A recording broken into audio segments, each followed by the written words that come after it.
প্রশাসনিক নির্দেশের তোয়াক্কা না করে হুগলির কোন্নগরে উচ্চ মাধ্যমিক শুরুর একদিন আগে উচ্চস্বরে সাউন্ড বক্স বাজিয়ে সাংস্কৃতিক অনুষ্ঠানের আয়োজনের ঢল। এই ঘটনায় অভিযোগ তৃণমূল কাউন্সিলরের বিরুদ্ধে। সদ্য শেষ হয়েছে মাধ্যমিক, সোমবার ৩ তারিখ থেকে শুরু হয়েছে উচ্চ মাধ্যমিক পরীক্ষা। তার আগেই কোন্নগরের পৌরসভা ১৬ নম্বর ওয়ার্ডের তৃণমূল কাউন্সিলর শুভাশিস চৌধুরীর নেতৃত্বে ১৫ এবং ১৬ নম্বর ওয়ার্ড ক্লাব সমন্বয় সমিতির উদ্যোগে শিবরাত্রি উপলক্ষে ১ মার্চ শনিবার একটি সঙ্গীতানুষ্ঠানের আয়োজন করা হয়। উচ্চ মাধ্যমিক পরীক্ষা শুরুর আগে এহেন উচ্চস্বরে মাইক বাজিয়ে সঙ্গীতানুষ্ঠানের আয়োজন পরীক্ষার্থীদের চরম অসুবিধা সৃষ্টি করেছে, সেই অভিযোগ করছেন স্থানীয়রা। তাদের আরও অভিযোগ, গত বছরেও দেখা গেছে রাত ২টো পর্যন্ত গান বাজনার জেরে স্থানীয় মানুষের চরম অসুবিধা হয়েছিল। এবছরও তার পুনরাবৃত্তি হয়েছে। যদিও এ বিষয়ে স্থানীয় কাউন্সিলর সমস্ত অভিযোগ অস্বীকার করেছেন। তিনি জানান তারা এলাকার সকল বাড়ি বাড়ি ঘুরে দেখেছেন কাদের কাদের পরীক্ষা আছে, কাদের অসুবিধা হতে পারে। তিনি আরও জানান এই ধরনের কাজ সম্পূর্ণ রাজনৈতিক অভিসন্ধিমূলক। তারা কোনো রাস্তায় মাইক লাগাননি। যদিও সন্ধ্যায় জনপ্রিয় বাংলা ফোক শিল্পী বাংলা ব্যান্ড তন্ময় কর অ্যান্ড বাউন্সের প্রোগ্রাম ছিল, যা অনেকটাই দেরিতে শুরু হয়েছিল। শুভাশিস চৌধুরী তৃণমূল কাউন্সিলর, এ বিষয়ে তিনি কি বলছেন, যার বিরুদ্ধে মূলত অভিযোগ তারস্বরে মাইক বাজিয়ে এই ধরনের প্রোগ্রাম করার। শুনুন কি বলছেন তিনি। প্রথম কথা, আপনি নিজে এলাকায় রয়েছেন, আপনি দেখুন লাউড স্পিকারটা কোথায় আছে। আমরা শুনুন, আমি একজন জনপ্রতিনিধি, আমার এলাকাতে কে পরীক্ষা দিচ্ছে কে পরীক্ষা দিচ্ছে না কি হচ্ছে আমি সবটা ভেবেই এই কাজটা করেছি। এখানে প্রতিটা বাড়িতে বাড়িতে গিয়ে আশেপাশের যারা বাড়ি আছে তাদের বাড়িতে আমরা গেছি, গিয়ে জিজ্ঞাসা করেছি কোনো পরীক্ষার্থী আছে কিনা। কিন্তু সকলে বলেছে কার বাড়িতে কোনো পরীক্ষার্থী নেই। এবং এলাকাবাসীর সঙ্গে আলোচনা করেই কোনো সাউন্ড মাইক না লাগিয়ে, রাস্তায় মাইক না লাগিয়ে খুব স্বল্প স্বরে আমরা এখানে অনুষ্ঠানটা করছি। দেখুন, শিবরাত্রি ২৬ তারিখ হয়েছে। শিবরাত্রি তো মাধ্যমিক উচ্চ মাধ্যমিক ধরে চলে না, তা শিবরাত্রি উপলক্ষে প্রতিবারই আমরা ফাংশনটা করি। মাধ্যমিক শেষ হয়েছে, উচ্চ মাধ্যমিক শুরু হচ্ছে, এই গ্যাপেই আমরা ফাংশনটা করছি। এবং আর হয়তো ১০-১৫ মিনিট বা ২০ মিনিট এই ফাংশন চলবে। আর কি স্বরে মাইক বাজছে, আপনি একটু আশেপাশে যান, দেখবেন আমি কিছু শুনতে পাবেন না। এইভাবেই আমরা অনুষ্ঠানটা করছি। সুতরাং এখানে কারণ অভাব অভিযোগ থাকলে নিশ্চয়ই আমাদের বলতো। আমি তো একজন কাউন্সিলর, পাশের কাউন্সিলর, আমি সবাই রয়েছি। আপনাকে কোনো লিখিত অভিযোগ কিছু জানানো কেউ জানায়নি। আমি বাড়িতে ফোন করেছিল কেউ এরকম? না না, এখনো পর্যন্ত কেউ ফোন করেনি, কেউ ফোন করেনি। তাহলে আমরা সঙ্গে সঙ্গে অনুষ্ঠান বন্ধ করতে। দেখুন, আমরা তো একটা শিল্পী এসেছে, তার কণ্ঠরোধ তো আমরা করতে পারি না, ঠিক আছে। এবং শিল্পীও জানে যে এখন মাধ্যমিক উচ্চ মাধ্যমিক চলছে। এবার সেসব ভেবেই আমরা কিন্তু অনুষ্ঠানটা করেছি। এবং আশেপাশের কোনো মানুষ এটা দিয়ে অভিযোগ করবে বলে মনে হয় না। আপনি দেখুন, এখানে গণপ্লাবন এখানে রয়েছে, মানুষের চাহিদা মেনেই কিন্তু আমরা এই অনুষ্ঠানটা এখানে করেছি। আচ্ছা, এখানে মানে কি মনে করছেন তাহলে এটা কারা এই ধরনের অভিযোগ করতে পারে? দেখুন, কারা অভিযোগ করেছে তাকে যদি আমি জানতাম তাহলে তো আমি বুঝতে পারতাম, তার প্রবলেমটা আমি সলভ করার চেষ্টা করতাম। সে আমাদের কিছু বললো না, সে প্রশাসনকে কিছু জানালো না, সে একটা ফেসবুকে পোস্ট করলো। দেখুন, আমরা রাজনৈতিক কর্মী, রাজনৈতিক অনেক অভিসন্ধি থাকে। একজনকে কলুষিত করার জন্য, একজনের নামে মিথ্যা অভিযোগ জানার জন্য।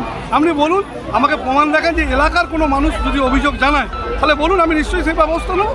কিন্তু আমরা এলাকায় কিন্তু প্রতিটা বাড়িতে বাড়িতে গিয়ে জিজ্ঞেস করেছি যে এরকম কোনো সমস্যা আছে কিনা। তারা সবাই বলেছে কোনো সমস্যা নেই, আমরা এনজয় করবো। কারা কারা আসছেন আপনাদের এই অনুষ্ঠানে আজকে? আমাদের তন্ময় কর অলরেডি গান শেষ হয়ে গেছে এবং নিশ্চয় গান গাইছেন, আর কিছুক্ষণের মধ্যে শেষ হয়ে যাবে। মানে এখন আপনারা কি, মানে অভিযোগ তো এরকম এসছে, এখন আপনারা কি করবেন বলে ঠিক করছেন? না, অভিযোগ এসছে। দেখুন, অভিযোগটা যদি আমাদের লিখিত জানাতো তাহলে আমরা জানতে পারতাম কার হচ্ছে অভিযোগ। এখন দেখুন, এখানকার অনুষ্ঠান হচ্ছে কামারহাটিতে, তার প্রবলেম হচ্ছে, এটা তো হতে পারে না। এখানে অনুষ্ঠান হচ্ছে কোন্নগর স্টেশনের প্রবলেম হচ্ছে, হতে পারে না। এখানে অনুষ্ঠান হচ্ছে ইভেন শক্তি সঙ্গে কোনো প্রবলেম হবে না, এই শক্তি সঙ্গে বিওলডি মোড়ে কোনো প্রবলেম হবে না, কারণ আমরা এখানে কোনো মাইক লাগাইনি। কি বললাম বুঝেছেন? এটা তো অভিসন্ধিমূলক ইয়ে। কে করছেন তাকে আইডেন্টিফাই করুন। আমার এলাকার হলে আমি নিশ্চয়ই তার সঙ্গে কথা বলবো। যদিও এলাকার অনেকেরই প্রশ্ন, কিভাবে প্রশাসন এই ধরনের অনুষ্ঠানের অনুমতি দিতে পারে। এলাকার মানুষ তারা হতবাক। অর্ণব দাস নামে এক এসএফআই নেতা, তিনি কি বলছেন শুনুন। আসলে বর্তমান সময়ে গোটা রাজ্যের শিক্ষা ব্যবস্থাকে যেভাবে লাটে তুলে দিয়েছে রাজ্যের সরকার, গিয়ে দেখুন যে ওখানে দাঁড়িয়ে ওই পুজোতে জড়িত রয়েছে রাজ্যের শাসক দলের কোনো নেতা বা কর্মী, তার ইন্ধনে এই কাজ হচ্ছে। ওখানে একেবারে কাউন্সিলর উপস্থিত রয়েছেন, দেখলেন? আপনার কথাতে উত্তরটা বেরিয়ে আসলো। তিনি বলছেন যে, আপনার কথাতে উত্তরটা বেরিয়ে আসলো যে যাকে তো বুঝতে হবে যে ৩ মাসে একটা উচ্চ মাধ্যমিক পরীক্ষা, যে পরীক্ষায় নিষেধাজ্ঞা থাকে সেই নিষেধাজ্ঞা সত্ত্বেও যারা বাজাচ্ছে তার মানে তারা রাজ্যের শিক্ষা ব্যবস্থার উন্নয়ন চায় না, বা এ রাজ্যের বুকেতে দাঁড়িয়ে ছাত্ররা পড়ুক তা চায় না। তাকে যাদবপুরের মাটিতে প্রমাণ হয়েছে। ওই একটা কথা আছে না যে পড়াশুনো করে যে গাড়ি চাপা পড়েছে, আর যে গাড়ি চাপার উদাহরণ আমরা দেখেছি। আদতে দাঁড়িয়ে পশ্চিমবঙ্গের শিক্ষা ব্যবস্থাকে লাটে তুলে দেওয়ার প্রয়াস চালাচ্ছে রাজ্যের সরকার।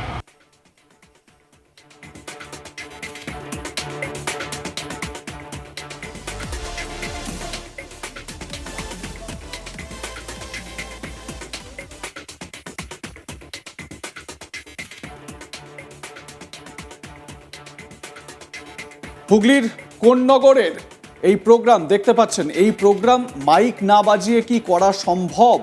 যদিও কাউন্সিলর বলছেন যে না, তারস্বরে মাইক বাজানো হয়নি, কিন্তু ছবিতে আমরা যা দেখতে পাচ্ছি সেটা মাইক না বাজিয়ে কি করে করা সম্ভব। আর এটাও একটু আশ্চর্য যে ওই এলাকায় কোনো উচ্চ মাধ্যমিক পরীক্ষার্থী নেই। কাউন্সিলর নাকি বাড়ি বাড়ি গিয়ে খোঁজ নিয়েছেন। শুনুন কাউন্সিলরের আজব দাবি। প্রথম কথা, আপনি নিজে এলাকায় রয়েছেন, আপনি দেখুন লাউড স্পিকারটা কোথায় আছে।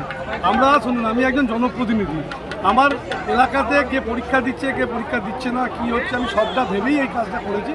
এখানে প্রতিটা বাড়িতে বাড়িতে গিয়ে আশেপাশে যারা বাড়ি আছে তাদের বাড়িতে আমরা গেছি, গিয়ে জিজ্ঞাসা করেছি কোনো পরীক্ষার্থী আছে কি না। কিন্তু সকলে বলেছে কার বাড়িতে কোনো পরীক্ষার্থী নেই, এবং এলাকাবাসীর সঙ্গে আলোচনা করেই কোনো সাউন্ড মাইক না লাগিয়ে, রাস্তায় মাইক না লাগিয়ে খুব স্বল্প স্বরে আমরা এখানে অনুষ্ঠানটা করছি। দেখুন, শিবরাত্রি 26 তারিখ হয়েছে। শিবরাত্রি তো মাধ্যমিক উচ্চ মাধ্যমিক ধরে চলে না, তা শিবরাত্রি উপলক্ষে প্রতিবারই আমরা ফাংশনটা করি। মাধ্যমিক শেষ হয়েছে, উচ্চ মাধ্যমিক শুরু হচ্ছে, এই গ্যাপেই আমরা ফাংশনটা করছি, এবং আর হয়তো 10-15 মিনিট বা 20 মিনিট এই ফাংশন চলবে। আর কি স্বরে মাইক বাজছে আপনি একটু আশেপাশে যান, দেখবেন আমি কিছু শুনতে পাবেন না। এইভাবেই আমরা অনুষ্ঠানটা করছি।